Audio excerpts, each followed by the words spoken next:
나이지리아 한 소년이 노예로 팔리게 되었습니다. 아버지는 아버지대로, 어머니는 어머니대로 노예로 팔려가 뿔뿔이 헤어지게 되었고, 이 소년은 담뱃잎 한 푸대와 교환되어 가지고 이 소년이 노예로 팔려갑니다. 노예 상인들은 그 소년을 노예선에 태우고 미국으로 팔기 위해서 미국으로 갑니다. 근데 미국으로 가던 중에 불법 노예선을 발견한 영국 군함에 의해서 체포가 되었습니다. 군함에 군목 목사님 계시는데 수백 명 노예들 가운데서 왠지 한 소년이 이 목사님 눈에 청명하게 보이고 눈에 들게 되었습니다. 그래서 그 소년을 데리고 영국으로 가서 양자 삼아가지고 교육과 철저한 신앙훈련을 목사님이 시켰습니다. 세월이 30년 지났습니다. 어느 날 나이지리아에 그 교회가 있는데 교회 중에 최초로 감독 취임 예배를 드리게 되었습니다. 취임하는 감독은 세계적인 성경학자이며 민족의 지도자라고 불리우는 사무엘 크로우도 목사님이셨습니다. 이 크로우도 목사님은 30년 전에 노예선에 팔려가다가 군목 목사님에게 양자로 선택을 받았던 그 소녀가 후에 크로우도라는 훌륭한 목사님, 성경 유명한 학자가 된 목사님이 되셨습니다. 세상에서 가장 불행했던 한 어린아이가 훌륭한 양부모를 만나서 세계에서 가장 위대한 사람으로 성장하고 바뀌어지게 되었습니다. 한 아이의 인생이라고 하는 것은요, 어른들이 어떻게 양육하느냐에 따라서 완전히 달라진다고 하는 것입니다. 어떻게 양육하느냐에 따라서 위대한 사람이 될 수도 있고 전혀 쓸모없는 사람이 될 수도 있습니다. 쓸모없는 사람은 없습니다. 쓸모없는 존재로 양육될 뿐이죠. 위대한 사람은 없습니다. 위대한 존재로 양육될 뿐입니다.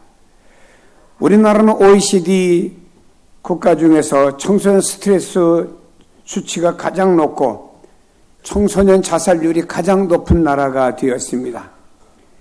왜 그럴까요? 이것은 어른들의 잘못된 가치관 속에서 그 아이들을 밀어넣습니다. 부모가 어떤 가치관을 세워놓고 거기다 아이들을 집어넣고 이런 아이가 되라 해서 부모가 원하는 로봇을 만들려고 하다가 이 아이들은 스트레스 내지 자살률이 높아지는 나라가 되고 만 것이라고 하는 것입니다. 여러분, 하나님께서 우리에게 맡겨준 자녀가 있고 또 하나님께서 우리에게 맡겨주신 우리 교회에 귀한 어린 심령들이 있습니다. 어떻게 우리가 양육해 나가야 되겠습니까? 우리는 아이들을 키우면서 이런 말을 말합니다. 야, 변해라. 너 이래야 된다. 라고 하는 얘기를 많이 합니다. 그러나 먼저 중요한 것은 자녀를 바라보는, 어린아이들을 바라보는 성인들 내지 부모의 시각이 먼저 바뀌어져야 된다라고 하는 것입니다. 아랍 문화의 자존심으로 불리우는 레바논 출신의 철학자이며 시인으로 불려지는 칼리지 브란이라고 하는 사람은 자녀 교육에 대해서 이렇게 말을 하고 있습니다. 그대의 아이들은 그대의 아이가 아닙니다. 비록 그대들을 통해서 태어났지만 그대들로부터 온 것이 아닙니다. 그러므로 그들이 그대들과 함께 지낸다 하여도 그대에게 속한 것이 아닙니다. 아이들에게 그대의 사랑을 주되 그대의 생각까지 주려고 하지 마세요. 왜냐하면 아이들은 그들 자신만의 사명을 가지고 태어났기 때문입니다. 그대는 그대의 아이들을 날아가는 화살처럼 앞으로 나가게 하는 활입니다. 활이 관역을 잘못 조준하면 화살은 관역에서 벗어나 어디로 향할지 모르는 위험한 도구가 될 수 있습니다. 하나님께서 무한한 저 미래의 표적을 놓아두고 우리를 통해서 하나님께서 맡기신 화살을 바르게 당겨주기를 기대합니다. 이것은 바로 그대들이 하나님으로부터 부여받은 신성한 사명입니다. 라고 하는 얘기를 했습니다. 다시 말해 부모는 활쉬위를 당기는 활입니다. 그러나 아이들은 화살입니다. 활쉬위를 어디로 이렇게 방향을 트느냐에 따라서 화살이 나가는 쪽이 달라진다 이 말입니다. 잘 실 당겨서 놓으면은 바로 목적에 적중할 수 있지만 잘못 이것을 그만 날려버리면요 엉뚱한 도로 나가서 사람의 생명을 해할 수도 있다고 하는 것입니다. 이 땅에서 부모가 자녀들을 어떤 시각으로 보고 키우냐에 따라서 가는 방향성이 달라진다고 하는 것입니다. 여러분, 우리의 자녀들은 부모의 부속물이나 부모에게 예속되는 존재가 아닙니다. 성경은 자녀는 하나님이 맡겨주신 생명의 기업이라고 말씀합니다. 잠시 후면 그 기업을 하나님께 되돌려 드려야 됩니다. 그렇기 때문에 이 자녀들을 위해서는 먼저 부모가 어떤 가치관을 가지고 살아낸 부모의 시각이 바뀌어져야 된다라고 하는 것입니다. 어느 글에 보니 독일에 수백 년 된 초등학교가 있습니다. 그 학교에는 교장 선생님이 부임에 오면 모자를 벗고 학생들에게 인사를 하는 전통이 이어져 온답니다. 이상해서 물었습니다. 왜 그렇게 하십니까? 물었더니 이 학생들 가운데 앞으로 대통령도 나올 수도 있고 학자도 나올 수 있고 목사님도 나올 수 있고 훌륭한 인재가 다 나올 수가 있습니다. 그러니 나는 미래의 그 훌륭한 인재를 바라보며 오늘 미리 저들을 존경하는 겁니다. 여러분은 이 학교에서는요 세계적으로 유명한 종교개혁자 마르틴 루터가 이 학교 출신이고요, 독일의 유명한 비스마르크라고 하는 재상이 이 학교 출신이고요, 독일의 유명한 지도자들을 많이 키워냈다라고 하는 것입니다. 아이들을 다가올 세대의 주인공으로 보는 시각을 가지고 교육한 결과 이런 아이들이 이 학교를 통해서 배출이 되었다고 하는 것이죠. 이것은 바로 성경이 우리에게 제시하는 시각입니다. 예수님 당시에는 어린아이들과 여인들은 하찮은 사회 계급으로 여겼습니다. 그래서 예수님 당시에 사람의 숫자를 셀 때도 장정만 몇 명, 그러므로 그 속에는 여인들이나 아이들이나 노년들이 들지 않았습니다. 그러면 예수님 가신 곳마다 아이들이 와서 더 몰려드립니다. 이런 아이들을 제자들은 귀찮다고 제지하고 어른들은 제재했습니다. 왜냐? 예수님의 말씀을 들어야 되는데 이 아이들이 떠드니까 귀찮다고 제재를 합니다. 그러나 예수님은 언제나 환하게 웃으며 이 어린아이들을 맞이해 주시고 주님은 이렇게 말씀하셨습니다. 어린아이들이 내게 오는 것을 용납하고 금하지 말아라. 하나님의 나라가 이런 자의 것이니라고 말씀했습니다. 예수님은 아이들을 하나님이 펼쳐지는 미래 세대의 주인공으로 대하시면서 그들을 이끌어가신 것을 우리가 성경에서 확인해 볼 수가 있습니다.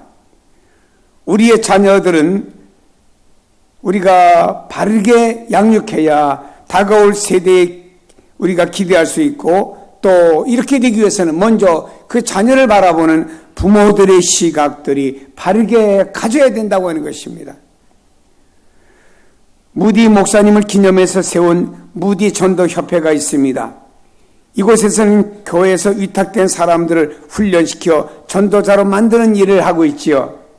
무디 전도협회에서 가장 중점을 두는 것은 바로 어린이 전도입니다. 어린이야말로 미래의 희망이고 비전이기 때문입니다. 자녀는 불완전한 존재가 아니라 미래 세대의 세계를 준비하도록 하나님이 내게 맡겨진 특별한 존재라 이 말입니다. 자녀들은요, 어리니까 여러 가지 미숙한 점이 있습니다. 그러나 부모가 볼 땐 그 아이들을 미숙한 존재라, 불완전한 존재라 이렇게 생각합니다. 그러나 여러분이요, 그 미숙한 어린이라는 존재들은요, 미래 세계를 위해서 하나님이 이 땅에 태어나게 하셨고 미래 세계의 주인공이 되기 위해서 우리에게 맡겨준 특별한 존재들이다, 이런 얘기예요. 여기 우리 인도네시아 양성교사님도 예배드리고 있습니다만, 제가 양성교사님 선교지를 가봤습니다. 거기에는 학교가 있습니다. 어린이부터 쭉 학교들이 되어 있습니다.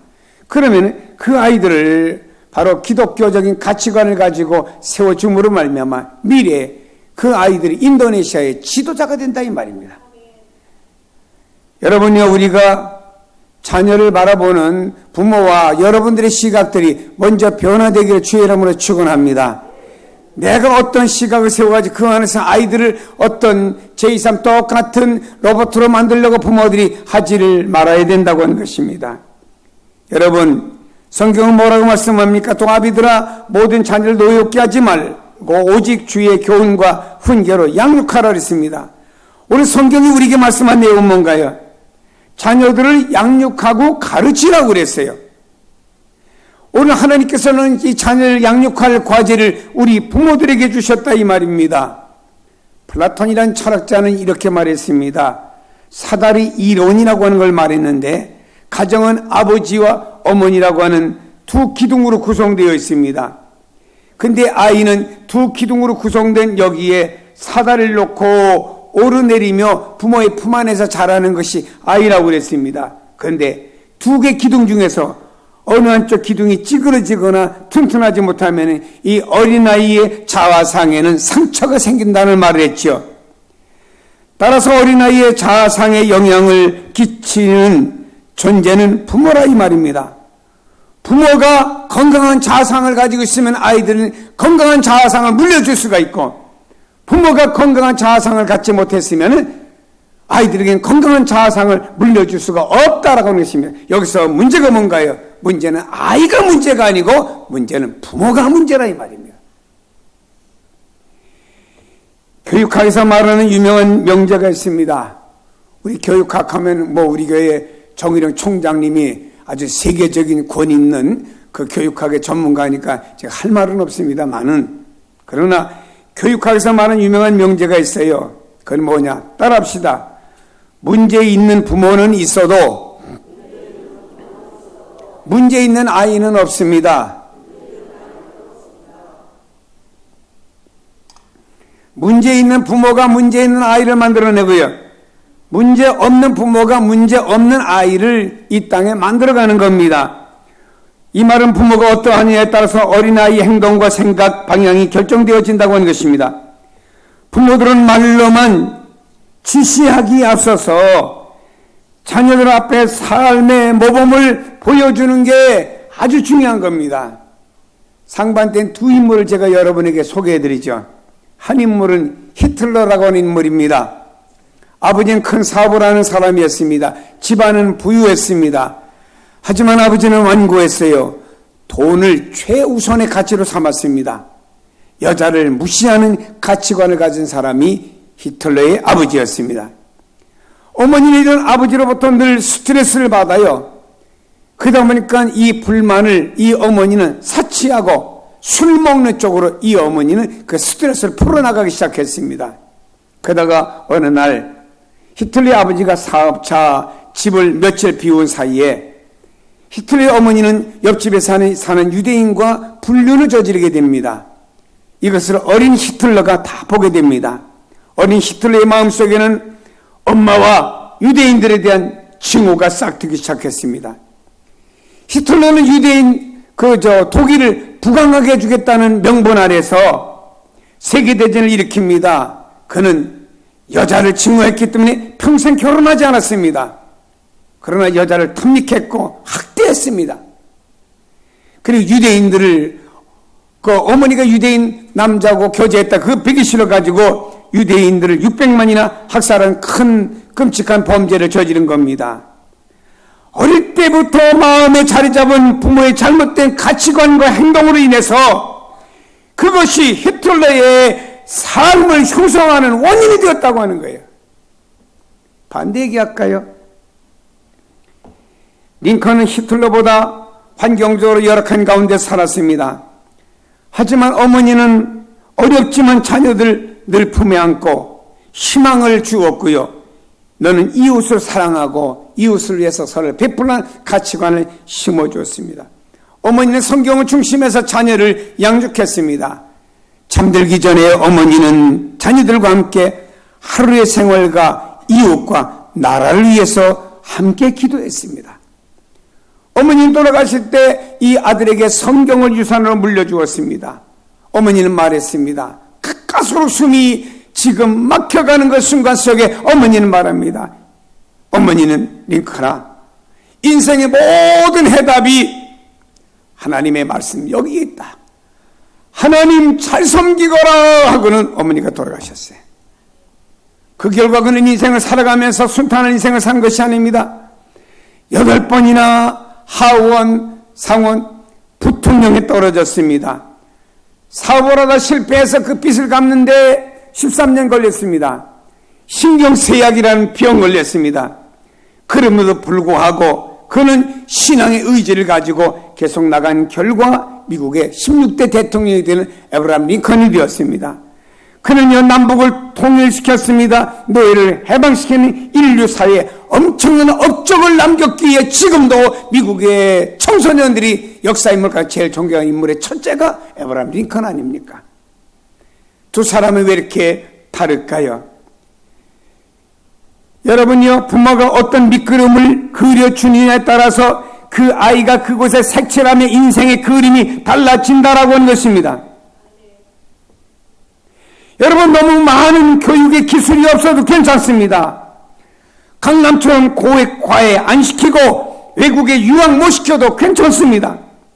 부모가 바르게 살면은 날마다 자녀와 함께 성경을 읽고 날마다 자녀와 함께 기도한다고 하면은 자녀들의 미래는 하나님께서 위대하게 열어주실 줄로 믿습니다.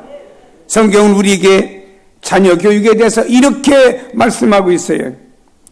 오늘 내가 내게 명하는 이 말씀을 너는 마음에 새기고 네 자녀에게 부지런히 가르치며 집에 앉아 있을 때든지 길 갈 때든지 누워 있을 때든지 일어날 때든지 말씀을 강론할 것이며 너는 또 그것을 내 손목에 메어 기호로 삼으며 내 미간에 붙여 표로 삼고 또 내 집 문설주와 바깥 문에 기록할지니라. 어디 가든지 이 아이가 하나님의 말씀을 접할 수 있도록 부모들이 만들어가지고 이 아이를 하나님의 말씀 위에서 가르쳐 세우라 이 말입니다. 테레사는 이렇게 말했습니다. 어린아이를 죽이지 마세요. 키우기가 어렵거든 나에게 주세요. 어린아이에게 상처를 입히지 마세요. 오히려 어린아이를 바라볼 때 어른의 상처가 낫게 됩니다 라는 이야기를 했습니다. 자는 하나님께서 우리에게 주신 생명의 기업이고 영광의 면류관입니다. 부모가 된다고 하는 것은 자녀를 가장 영광된 미래를 쏘아 보내는 활이 되는 겁니다. 여러분들이 활시를 당겼습니다. 어디를 향해 이것을 가느냐에 따라서 방향성이 달라집니다. 관역을 맞출 수도 있고 잘못 쏘게 되면 지나가는 행인에게 상처를 입힐 수도 있습니다. 여러분이 이 활을 가지고 그 자녀를 어떻게 미래를 향해 쏘게 만드느냐에 따라서 자녀의 미래가 다른 사람에게 상처를 줄 수도 있고 아름다운 하나님의 뜻을 맞추는 관역을 맞추는 자녀가 될 수도 있다라고 하는 것입니다. 못 배워도 훌륭한 부모가 될 수 있습니다. 재산이 없어도 위대한 부모가 될 수 있습니다. 지난날에 허물이 많고 부족한 부모를 할지라도 자녀를 영광의 주인공으로 키울 수가 있습니다. 보니까 이 도시에서 사는 할머니와 농촌에서 사는 할머니가 다르더라고요. 도시에 사는 할머니들은 늘 자기를 가꿉니다. 저 농촌에 사시는 할머니는 가꿀 시간이 없잖아요.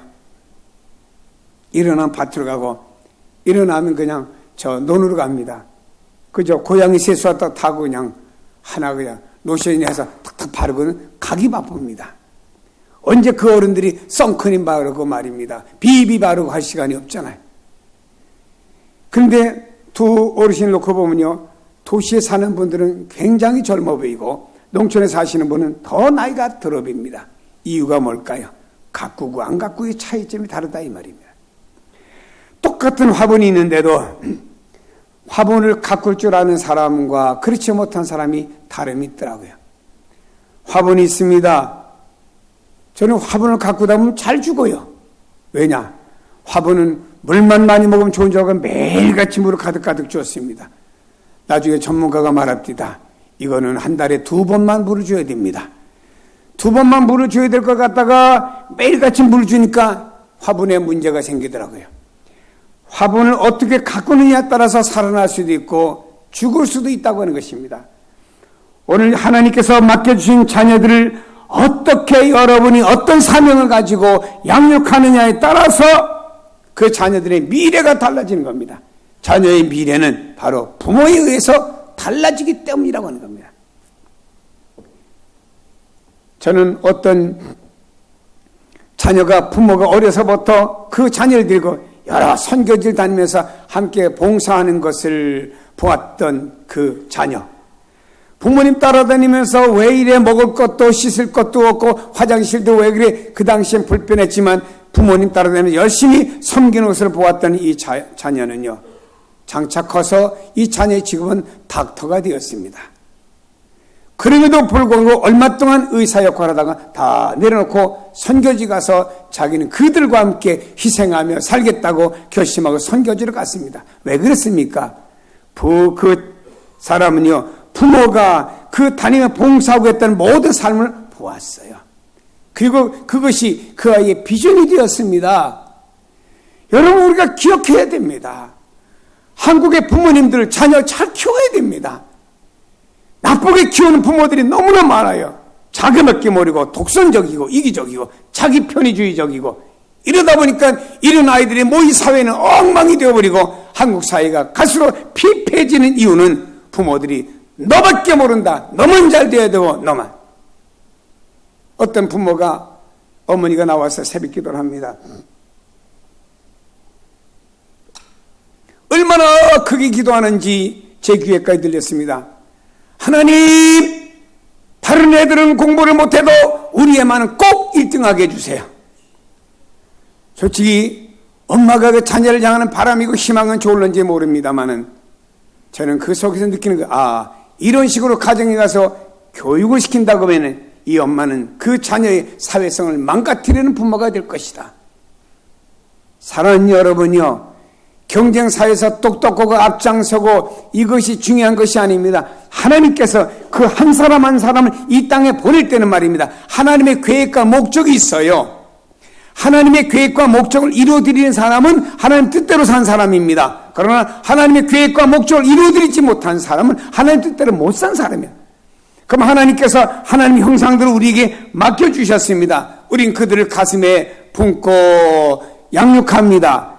그러면서 우리는 그들을 어떻게 해야 됩니까? 하나님이 이 아이를 향하신 목적과 계획과 의도가 무엇인지를 우리는 알고 그 아이에게 말입니다, 미래에 대한 비전을 심어주고 말입니다, 사랑을 심어주면서 하나님의 말씀을 가지고 이 아이들을 양육하고 이 아이들을 끌어안고 하나님 앞에서 함께 기도하는 모습, 그 부모의 기도 속에는 이 아이만의 기도가 아니고 그 기도성이 사회를 바라보는 기도를 드린다고 하면 이 아이는 그 부모의 신앙 속에서 사회도 품어가면서 자라서 앞으로 하나님께서 이 아이를 통해 이루시기도 목적을 다 이루는 아이가 될 것입니다. 반대로요, 부모가 원하는 대로 이 아이가 성공했다고 가정을 하십시다.